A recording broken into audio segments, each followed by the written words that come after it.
올해로 37주년을 맞은 5.18 민주화 운동에 대한 국제적인 의미를 되돌아보는 행사가 오늘 유엔 본부에서 열렸습니다. 유엔에서 5.18 민주화 운동 관련 행사가 열린 것은 이번이 처음입니다. 뉴욕시에도 메모리얼 연휴 동안 즐길거리 볼거리가 가득합니다. 뉴욕시 메모리얼 데이 즐길거리 소개합니다. 뉴욕 한인회관에 대한 99년 장기리스를 계약한 부동산 개발업체인 이스트엔드 캐피털 파트너사가 99년 장기리스 계약금조로 지불한 선수급 $25만 돌려달라고 공식적으로 요청한 것으로 알려졌습니다. 트럼프 대통령의 수정된 반이민 행정명령이 또다시 무산됐습니다. 제4연방항소법원은 어제 트럼프 대통령의 수정명령에 대한 하급심의 효력 중단 판결을 그대로 유지하는 결정을 내렸습니다. 이렇듯 트럼프 2차 반이민 수정 행정명령도 법원에서 제동이 걸린 가운데 지난달 이슬람권 국적자들에 대한 비자 발급이 급감한 것으로 나타났습니다. 트럼프 대통령의 맞사위인 제럴드 쿠슈너 백악관 선임 고문이 러시아 스캔들과 관련해 FBI의 조사를 받고 있습니다. 쿠슈너가 러시아 스캔들의 몸통으로 떠오를 것이라는 전망이 나오고 있습니다. 이상은 오늘의 주요 뉴스입니다.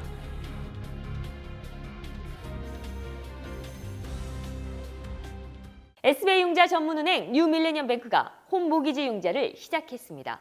신속한 진행과 간단한 서류로 내 집 마련의 꿈을 앞당겨 드립니다. Member of FDIC and Equal Housing Lender.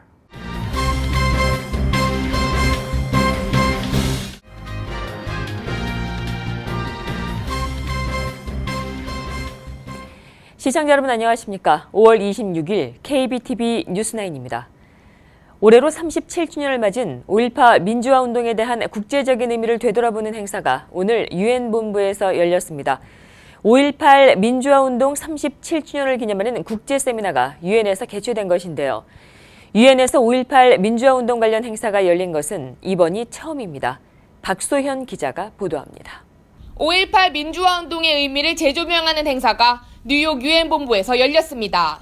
이번 행사는 광주 다이어리, 민주주의와 자유의 집단적 기억이라는 제목의 학술 세미나로 유엔에서 처음 개최하는 5.18 민주화 운동 관련 행사라는 데 의미가 있습니다. 아시아 지역 민주화에 영향을 주었던 광주 민주화 운동을 기록한 광주 다이어리가 전 세계 민주주의와 인권을 위해 공부하는 학생들과 투쟁하는 활동가들에게 좋은 모범이 되기를 기대합니다.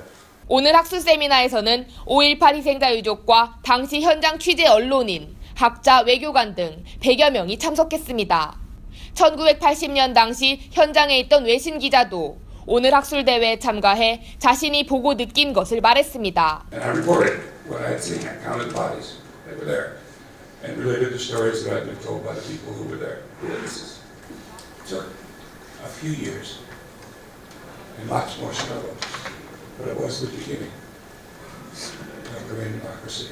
세미나 참석자들은 5.18 민주화 운동과 같은 일이 다시는 일어나지 않아야 한다며 5.18 정신을 세계적으로 이어나가야 할 필요가 있다고 한 목소리로 말했습니다. 광주의 역사가 인류 보편적 가치인 인간의 존엄성 회복, 인권과 평화와 민주를 향한 대상생에 기여할 수 있기를 기대합니다.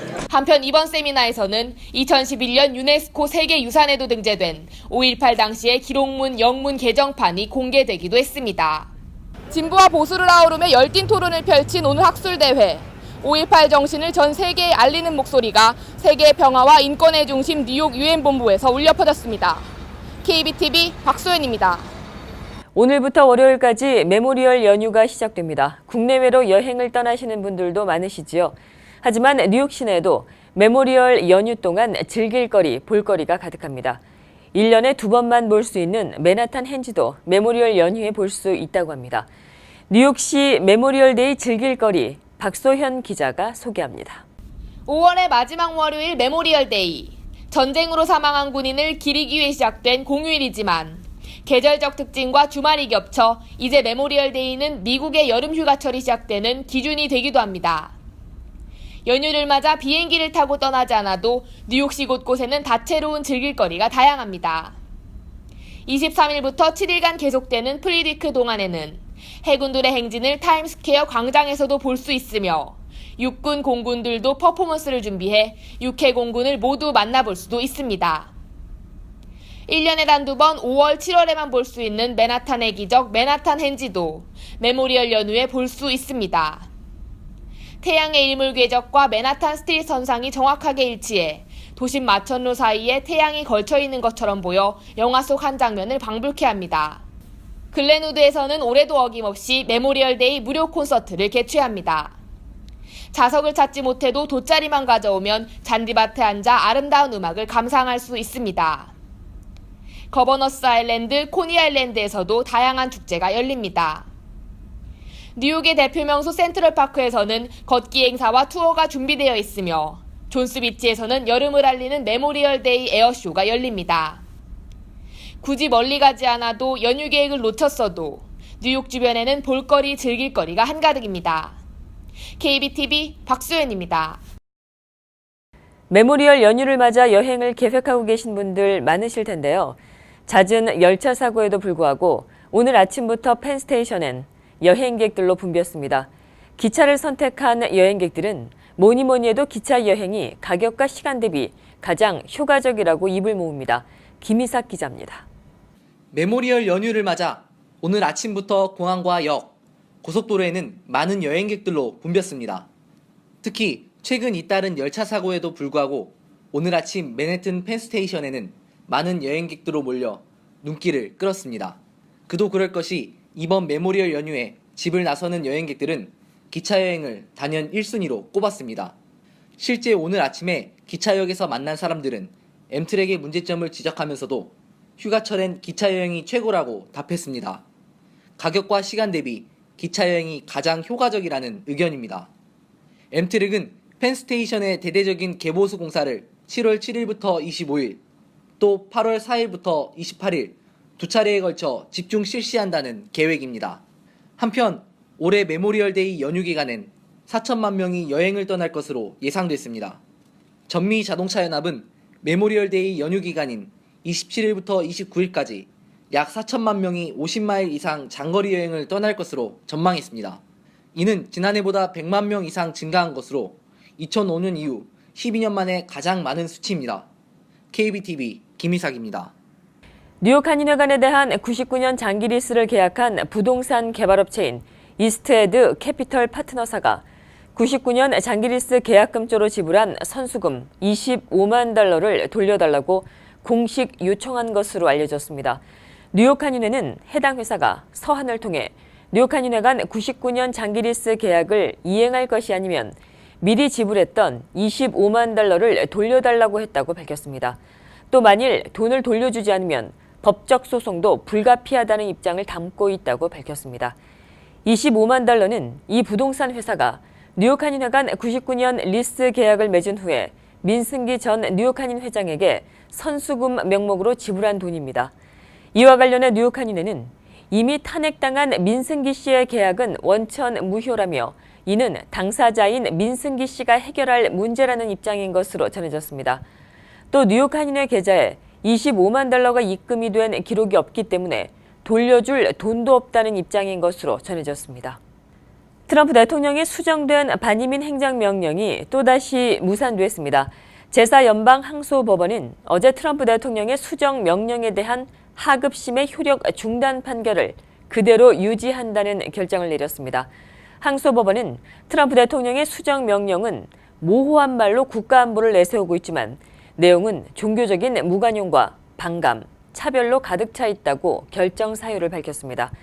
한편 제프 세션스 법무장관은 이날 오후 성명을 통해 이번 판결이 미국의 안보를 강화하려고 하는 트럼프 행정부의 노력을 막아버렸다며 대법원에 대한 상고 의지를 밝혔습니다.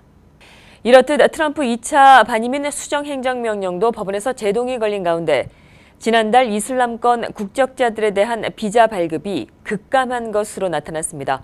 국무부의 4월 비이민 비자 발급 현황 자료를 분석한 결과 이슬람교도가 다수인 50개국의 비자 발급 건수는 지난해 월 평균보다 20%가 낮아진 것으로 집계됐습니다. 특히 대상 국가를 아랍권 국가로 한정하게 되면 비자 발급 건수는 30%가 감소했고 지난 3월 수정 명령을 통해 입국을 제한한 이란과 시리아, 수단, 소말리아 등 6개국의 경우는 55%가 급감했습니다. 한편 지난 4월 전체 비민 비자 발급량 역시 15% 감소하는 것으로 나타났습니다. 이 같은 결과는 트럼프 정부 들어 미국을 여행하거나 방문하려는 외국인들의 수가 줄어든 것으로 풀이되고 있습니다. L전철이 오늘 밤부터 30일 오전까지 운행을 중단합니다. MTA는 이 기간 동안 맨해튼에서부터 브루클린까지 무료 서틀버스를 운행합니다. 김희삭 기자입니다. 이번 연휴 기간 동안 L전철의 운행이 중단됩니다. 중단 시간은 오늘 밤 11시 30분부터 다음 주 화요일인 30일 오전 5시까지입니다. 중단 구간은 브루클린 브로드웨이 정션역에서 맨해튼 8에비뉴역까지입니다. 이에 따라 L전철 이용객들은 L전철 대신 다른 전철을 이용해야 합니다. MTA는 대안으로 A, C, F, J, M 전철 이용을 당부했습니다. MTA는 또 이 기간 동안 M14A와 M14D 버스를 맨해튼에서 브루클린까지 무료 운행합니다. 한편 L전철은 오는 2019년 터널 개보수 공사에 들어갑니다. 4억 7,700만 달러가 투입되는 해당 공사로 L전철은 2019년 4월부터 운행이 잠정 중단됩니다. 공사는 2020년 완공을 목표로 하고 있으며 예상 완료 시점인 2020년 7월 운행이 재개될 전망입니다. KBTV 김희삭입니다. 뉴욕시가 메모리얼데이 연휴 기간 동안 음주운전을 막기 위해 택시비 할인 카드를 내놨습니다. 연휴 기간 동안 음주운전을 하지 않고 택시를 타게 되면 택시 요금 $10를 깎아준다는 것입니다. 이 프로그램은 노 유얼 리밋으로 26일과 27일 오후 10시에서 오전 4시 사이에 택시를 이용하는 승객들을 그 대상으로 합니다. 할인 혜택을 받으려면 스마트폰에서 웹사이트에 접속한 뒤 뉴욕시 택시 리무진위원회 TLC가 운영하고 있는 택시 공유 어플리케이션을 다운받아 프로모션 코드를 입력해 결제하면 됩니다. 한편 뉴욕시는 이번 메모리얼 연휴 기간 동안 대대적인 단속을 계획하고 있습니다. 단속은 음주운전을 포함해 운전 중에 셀폰 통화 등 모든 운전과 관련된 범법 행위가 그 대상입니다. 어제 오전 7번 전철선로에서 30대 남성이 열차에 치여 중상을 입는 일이 발생했습니다. MTA는 이날 오전 6시 40분쯤 7번 전철 103스트릿에서 코로나 플라자역에서 신원이 공개되지 않은 38살 남성이 선로로 추락했다고 밝혔습니다. 역으로 진입하던 열차에 치여 중상을 입은 이 남성은 인근 병원으로 옮겨졌으나 생명이 위독한 상태입니다. 경찰은 투신 자살에 무게를 두고 조사를 벌이고 있는 것으로 알려졌습니다. 한편 이날 사고로 7번 전철은 양방향 운행이 40여 분간 중단, 출근길 큰 교통 혼잡을 빚었습니다. 메모리얼데이는 미국의 본격적인 휴가 시즌을 알리는 신호탄입니다. 여름철 휴가를 앞두고 해외여행을 계획하시는 분들은 여권의 유효기간 확인을 해보시고 떠나시는 것이 좋을 것 같습니다.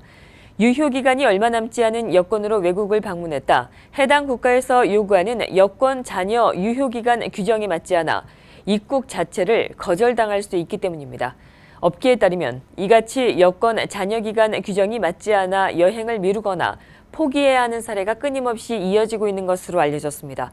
관계자는 최소한 여권 만료일을 3개월 이상 남겨두는 것이 좋다고 조언했습니다. 맨해튼의 아파트 렌트비 비싸도 너무 비싸죠. 이를 재확인하는 자료가 최근에 발표됐습니다. 아파트 렌트 정보 전문 웹사이트인 렌트카페가 발표한 자료에 따르면 우편 번호 기준으로 아파트 렌트가 비싼 전국의 상위 20개 지역을 선정했는데 그중에 맨해튼 지역의 우편 번호가 무려 16개나 포함됐습니다. 맨해튼 아파트 렌트비 수준이 다른 도시들의 추종을 불허하는 수준입니다.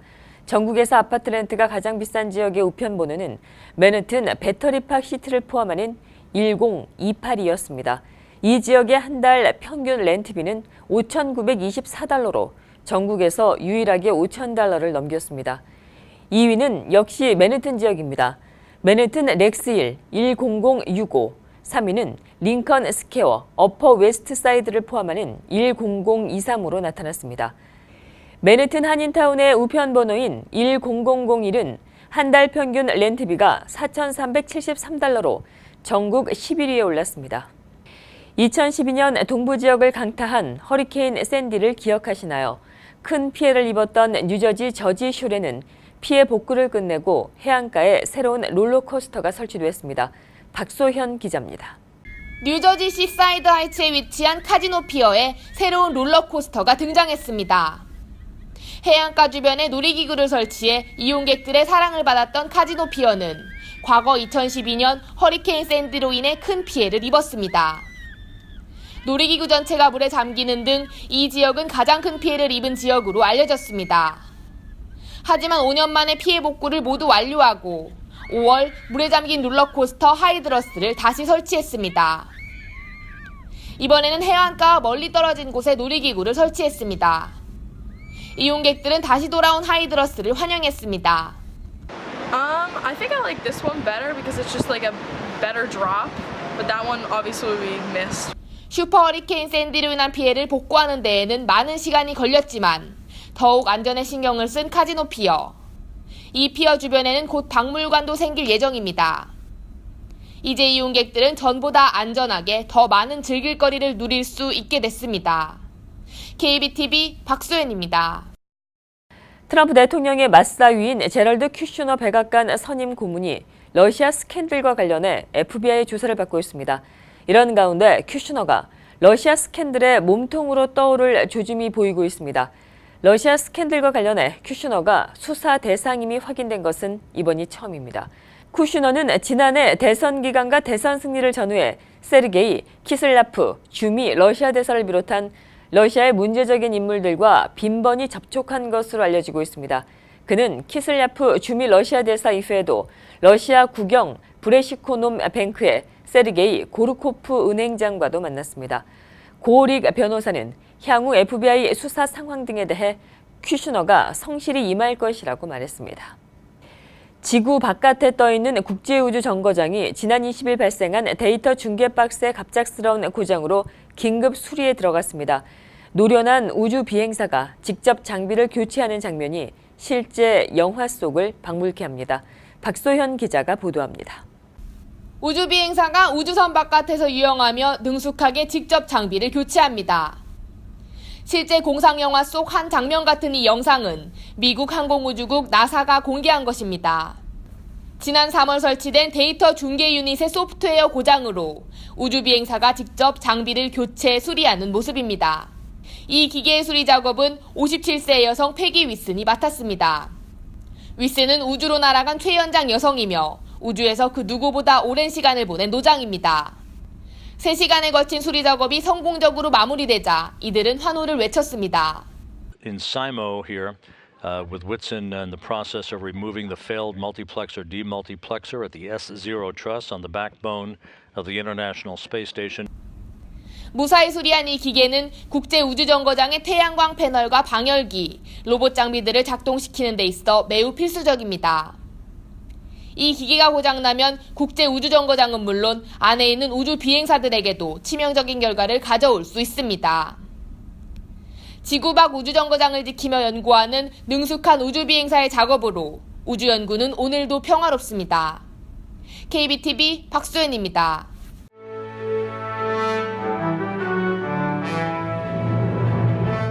(5월 26일) 사건과 사고입니다. 뉴저지 턴파이크에서 대형 트럭과 관광버스가 충돌해 30여 명 이상의 부상자가 발생했습니다. 오늘 오전 12시 30분경 웨스트 데포드 타운십 내 뉴저지 턴파이크 사우스 바운드와 놀스 바운드 분기점에서 차량 사고가 발생했습니다. 대형 트럭과 부딪힌 차량은 관광버스로 이 버스는 애틀란타를 출발해 뉴욕으로 향하던 중이었습니다. 버스 안에는 50여 명의 승객들이 타고 있었습니다.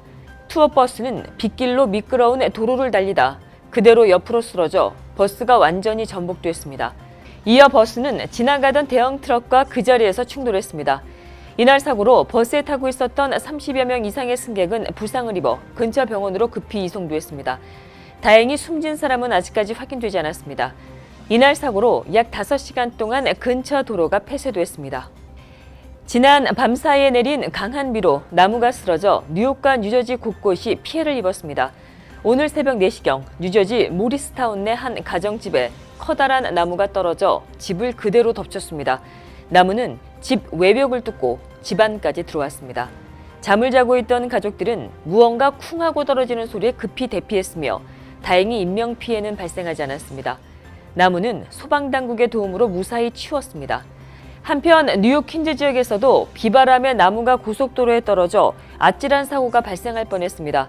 오늘 새벽 2시경 크로스아일랜드 고속도로에서 큰 나무가 그대로 떨어졌습니다. 당시 근처를 지나던 운전자는 떨어지는 나무를 피해 아찔한 사고는 막을 수 있었습니다. 늦은 시간이라 주변을 지나는 차가 적어 다행히 피해 차량은 발생하지 않았습니다. 경찰은 궂은 날씨 시설물 관리 주의를 당부했습니다. 경찰이 어제 저녁 브루클린 보석가게에 침입한 4인조 강도를 찾고 있습니다. 어제 5시 30분경 코트 스트릿에 위치한 한 보석가게에 한 명의 남성이 손님을 가장한 채 가게로 들어왔습니다. 이 남성은 갑자기 휘파람을 불어 밖에 있는 2명의 남성을 불러들였고 이들은 가게 주인을 폭행한 뒤 $75만 상당의 보석과 현금을 훔쳐서 달아났습니다. 가게 주인은 67세 남성으로 그는 경찰이 도착했을 때 얼굴과 머리에 피를 흘리고 있었습니다. 피해 남성은 급히 병원으로 후송돼 치료를 받고 있습니다. 사고 목격자는 용의자들이 북쪽으로 달아났다고 증언했습니다. 사고 현장에 급히 출동한 경찰은 이들을 수색했지만 아직까지 잡히지 않아 경찰은 주변의 도움을 기다리고 있습니다. 오늘 아침 맨해튼 이스트빌리지 피자 가게에서 화재가 발생했습니다. 새벽 5시경 14가와 이에비뉴 사이 근처 유명 피자 가게에서 화재가 발생해 소방당국이 출동했습니다. 화재는 피자 가게 건물에서 시작해 3층까지 번졌으며 소방당국은 약 1시간 만에 화재 진압에 성공했습니다. 화재가 난 건물 위층에는 사람이 주거하고 있어 주민들은 화재 경보음을 듣고 급히 대비하는 소동도 일어났습니다. 당국은 피자 가게 주방에서 화재가 발생한 것으로 확인된다고 밝혔습니다. 화재로 건물의 창문이 깨지는 등 큰 소동이 있었지만 다행히 인명피해는 발생하지 않았습니다.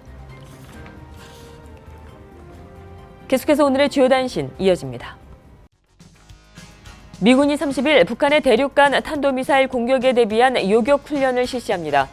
국방부가 북한의 핵미사일 공격을 염두에 두고 요격 시험을 실행하는 것은 이번이 처음입니다. 하와이주가 북한의 핵 공격에 대비해 비상계획을 준비하고 있습니다. 하와이주는 최근 이와 관련한 대응 방안을 마련한 것으로 알려졌습니다. 하와이주는 북한의 대륙간 탄도미사일이 날아오는 데 걸리는 시간을 20분 이내로 보고 있습니다. 트럼프 대통령이 26일 주요 7개국 정상회의에 앞서 아베 신조 일본 총리와 만나 북한 문제가 해결될 것이라며 적절한 시점에 북한 문제가 해결된다는데 내기를 걸어도 좋다고 밝혔습니다. 벨린턴 위스넌트 주니어 연방검사가 머리에 총격으로 인한 것으로 보이는 상처를 입은 채 플로리다주 해변에서 숨진 채 발견됐습니다. FBI와 현지 경찰은 이번 사건이 범죄에 의한 것으로 보고 조사 중에 있습니다. 계속해서 포커스인과 커뮤니티 브리핑 이어집니다.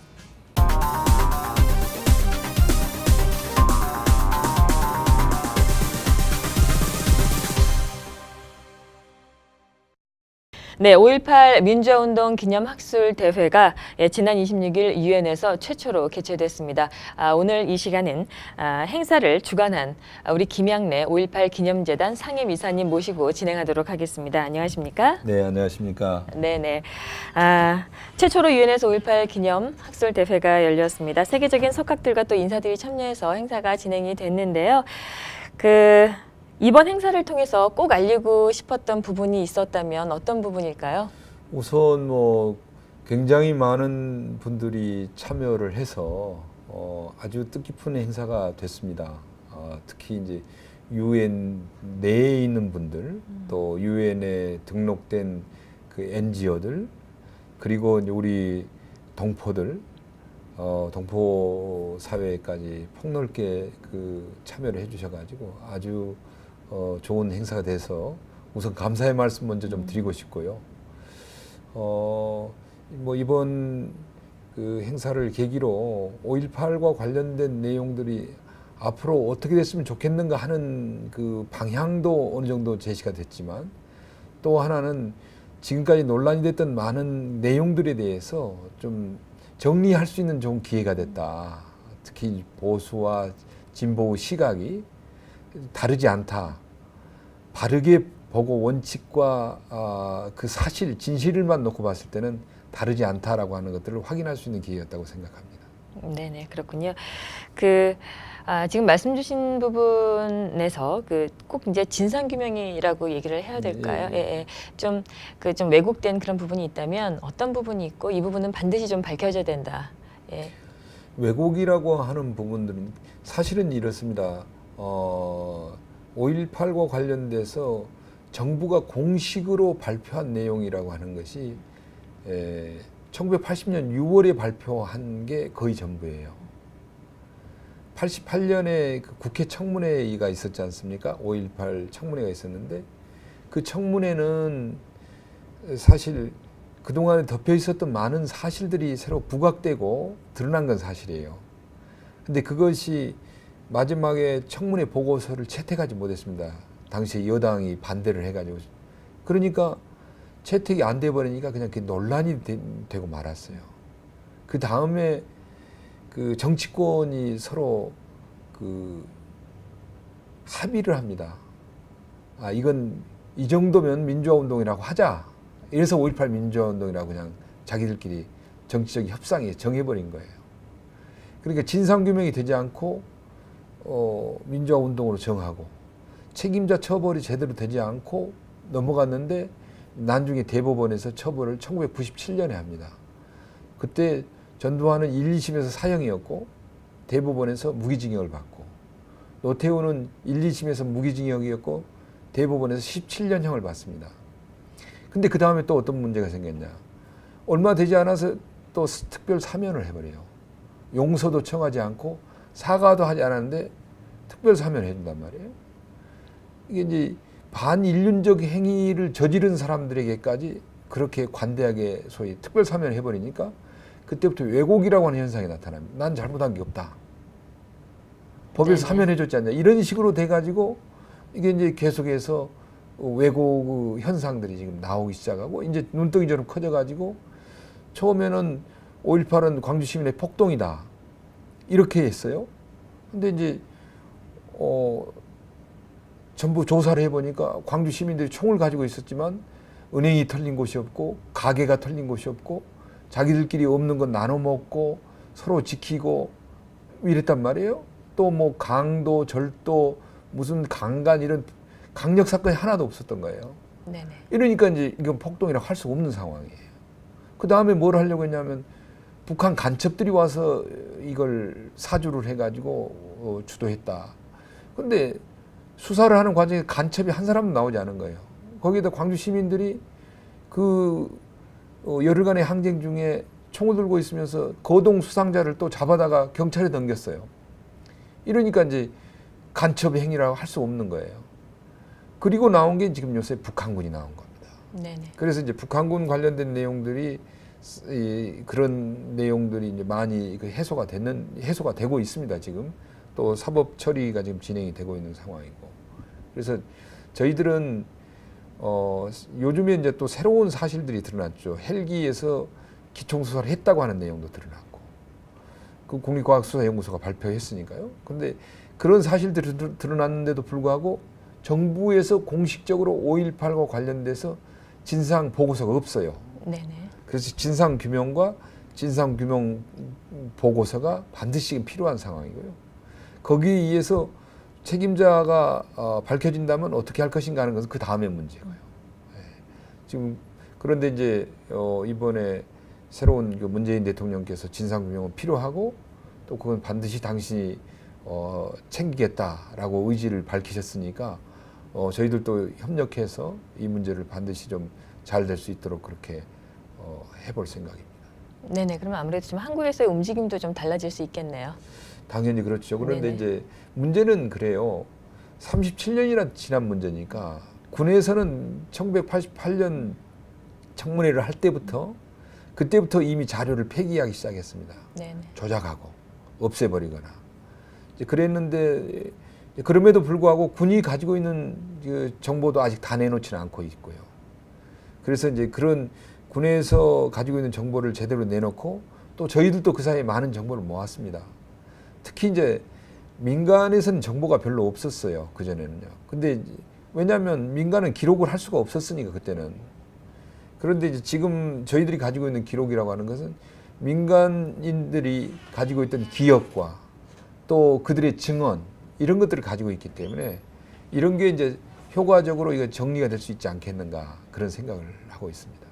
네, 지금 말씀 주신 것들이 이제 국제 무대에도 이제 좀 더 알려지는 계기가 되고 뭐 위원회에서 지금 행사를 하셨으니까요. 좀 그 부분도 좀 많이 작용하지 않을까 이런 생각도 좀 듭니다. 사실 그 5.18에서 그 광주 시민들이 보여줬던 그 위대한 그런 공동체 정신, 특히 평화로운 상태에서 시민 항쟁을 이어갈 수 있었던 그런 정신은 인류 역사 최근세사에는 거의 없는 일입니다. 아시다시피 그 LA 폭동 같은 경우도 낮에는 평화로웠지만 밤만 되면 그냥 그 상가를 습격하고 방화를 하고 이런 일들이 있었잖아요. 근데 광주에서는 시민들이 총을 드는 순간부터 그런 일이 거의 없었습니다. 그렇기 때문에 그리고 먹을 걸 나눠 먹고 또 그 다음에 많은 분들이 총상을 입었기 때문에 피가 부족했거든요. 헌혈을 해서 피가 부족하지 않았어요. 그런 것, 그 나눔의 정신이라든가 서로가 서로를 지켜주는 그런 정신들, 그 언제든지 군이 다시 진압하려고 들어올 수 있었기 때문에 굉장히 힘들고 무섭고 괴롭고 여러 가지 힘든 상황이었지만 그렇게 초조한 상황 중에서도 서로가 서로를 지켜주고 또 내부적으로 그런 그 큰 사건이 없이 지냈다라고 하는 것들이야말로 세계사에서도 찾을 수 없는 유래거든요. 이런 것들은 이제 바로 그 다음에 60 항쟁, 6월 항쟁, 그리고 또 지금 지난해부터 있었던 촛불, 모두가 광주 정신에서 비롯된 것이다. 평화로운 시위, 그리고 시민 저항, 이런 정신들이 이제 뭐 대통령께서도 그런 시민 저항 정신을 헌법 정신에 담아야 된다 이렇게 이야기하셨잖아요. 이것이야말로 지금 사실은 전 세계에 한국을 알릴 수 있고 한국에 대해서 정말 믿을 수 없는 나라라고 그 이야기하는 것들이 바로 이제 그 시작이 바로 5.18이었다라고 이제 저희는 생각하고 있습니다. 네네. 5.18 그 민주화 재단은 이제 어떤 곳이고 또 이제 어떤 일들을 이제 앞으로 또 할 것이고 또 이제 앞으로 이제 추가적으로 어떤 계획들을 갖고 있는지 좀 마지막 질문이 될 것 같습니다. 말씀을 좀 부탁드립니다. 그 5.18 기념재단은 1994년에 생겼습니다. 그리고 5.18 기념재단은 희생자들이 그 보상금을 받기 시작할 때 자기 보상금을 일부를 떼서 그 재단을 설립을 했고요. 거기에 시민들이 도네이션을 했고 해외에서도 뭐 여기 이 뉴스를 보시는 분도 아마 하신 분이 있으리라고 봅니다만은 해외에서도 성금을 보내주셔서 됐고 마지막에는 국민 성금이 좀 더해져 가지고 지금 이제 재단이 만들어져서 기금이 됐고요. 주로 하는 일은 이제 5.18의 경험하지 않은 세대에 대한 교육과 다시는 우리 역사 안에서 이게 반복돼서는 안 된다고 하는 교훈으로 남아야 된다라고 하는 부분에 국내에서는 아주 굉장히 중요하게 생각하고 거기에 집중하고 있습니다. 두 번째로는 다양한 문화예술적인 방법으로 5.18 정신을 알릴 수 있는 그런 여러 가지 사업들을 벌이고 있고 특히 국제연대 사업 부분은 해외에서 특히 지금 민주화가 되지 않은 나라들에서 5.18에 대해서 굉장히 많은 관심을 가지고 있습니다. 하나는 한국이 경제적으로 이렇게 빠른 속도로 성장을 했다라고 하는 것에 대해서 경이롭게 생각하면서 그 나라가 독재로부터 이렇게 빨리 벗어나서 민주화가 됐다라고 하는 부분에 대해서 어떻게 해서 이런 일이 있을 수 있는가라고 하는 두 가지 부분에 굉장히 관심을 많이 갖고 있거든요. 그래서 저희들은 5.18이라고 하는 그런 그 정신 또 가치 이것을 전 세계의 그 인류와 함께 공유하고 그분들 민주화 또 인권을 위한 싸움 그런 투쟁에 협력하고 북돋는 그런 일들을 지금 진행하고 있습니다. 네네, 알겠습니다. 오늘 여러 말씀 고맙습니다. 네네, 예. 뜻하는 일 다 이루어지시길 바라겠습니다. 고맙습니다. 예, 초대해 주셔서 감사합니다. 예.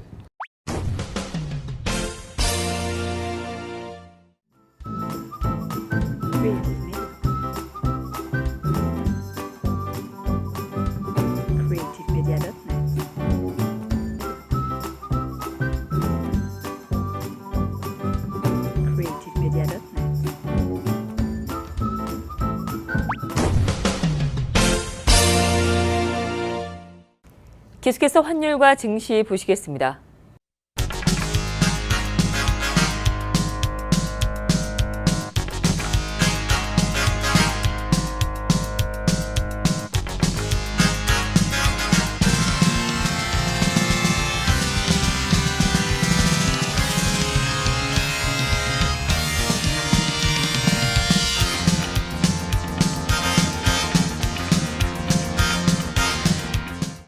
뉴욕과 뉴저지 지역의 날씨 알아봅니다. 건강한 가정, 행복한 한인사회를 위해 함께합니다. 한국인을 아는 병원, 실력 있는 병원, 홀리네임 병원. KBTV 오늘의 날씨는 홀리네임 병원에서 제공합니다.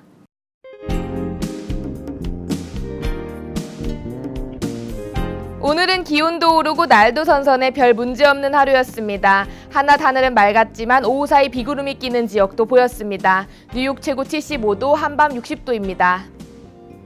내일 낮 동안은 맑겠습니다. 하지만 오후 사이에 약한 소나기 한 차례 지나갑니다. 소나기 이후로 저녁 기온은 주춤 떨어지겠습니다. 기온은 평소와 비슷한 수준입니다. 주말 일요일도 하늘은 대체로 흐리겠습니다. 기온도 다소 떨어져 65도대 머물겠습니다. 저녁 사이 부분적으로 천둥을 동반한 비가 내리는 지역도 있겠습니다. 메모리얼 연휴까지 하늘은 계속 흐리겠습니다. 다음 주 화요일까지 천둥을 동반한 비 소식 계속 보이며 수요일부터는 대부분 맑겠습니다. 메모리얼 연휴 동안 뉴욕과 뉴저지 하늘은 대체로 흐릴 것으로 보입니다. 사랑하는 분들과 행복한 연휴 보내시기 바랍니다. 오늘의 날씨였습니다.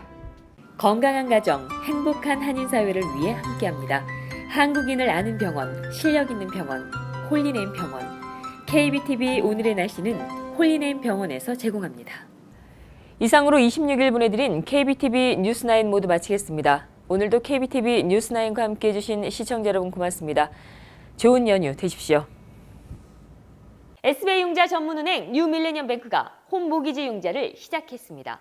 신속한 진행과 간단한 서류로 내 집 마련의 꿈을 앞당겨 드립니다.